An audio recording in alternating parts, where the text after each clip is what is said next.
একজন ফুলের মতো শিশুর সঙ্গে, যে কিনা আমাদের মেয়ের বয়সের, মাত্র 10 বছর, খেলাধুলা পড়াশোনা ছাড়া জীবনে তার কাছে কিছুই ছিল না। মাত্র 10 বছরের একটি শিশুকে চলে যেতে হলো এই পৃথিবী ছেড়ে। নৃশংসভাবে তার সঙ্গে কি করা হয়েছে সেই ঘটনা নিশ্চয়ই আপনারা সকলে শুনেছেন বা জেনেছেন। আমি ঘটনার ব্যাখ্যা না করে শুধুমাত্র দু একটি কথা আপনাদের সামনে শেয়ার করব। আজকে যারা এই ঘটনা ঘটিয়েছে তাদেরকে যদি কোনো পশুর সঙ্গে তুলনা করা হয়, তাহলে সেই পশুটাকে অপমানিত করা হবে, সেই পশুটা লজ্জায় মরবে। কারণ একজন পশুও, যদি আমি ধরে নিই যে একজন কুকুর, তো একজন কুকুরও যদি কামড়ায়, তো আমরা যদি চিৎকার করি, তাহলে সেই কুকুরও কিন্তু আমাদেরকে ছেড়ে চলে যায়। তো কুকুরের সঙ্গে তুলনা করলেও সেই কুকুরটাকে আমাদের অপমান করা হবে, যার মধ্যে কিছুটা হলেও বোধ থাকে। কিন্তু এই পশুদের মধ্যে কোনো বোধ ছিল না, তাই সেই পশুর সঙ্গে কোনো পশুর তুলনা করা যাবে না। এরা অন্য একটি জীব।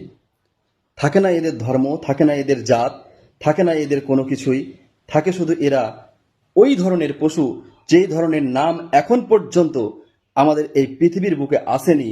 এদের নতুন কিছু নামকরণ করতে হবে। আমরা চেয়েছিলাম সোনার বাংলা।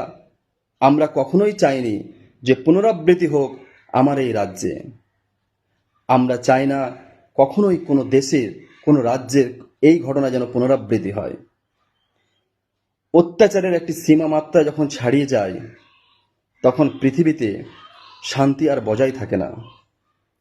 আজকে ওনার সঙ্গে হয়েছে, কালকে আরেকজনের সঙ্গে হবে, আমার রিলেটিভের সঙ্গে হবে, আপনার রিলেটিভের সঙ্গে হবে। পরিবর্তন হতে হবে আমাদের মানসিকতা, আমাদের মন, আমাদের চোখের দেখার পদ্ধতি, নিয়ম, সবকিছুর পরিবর্তন না আনলে এই পৃথিবীতে শান্তি বজায় আসবে না। অপরাধীদের যেন লঘু করে দেখা না হয়, এদের শাস্তির যেন শেষ পর্যায় পর্যন্ত নিয়ে যাওয়া হয়।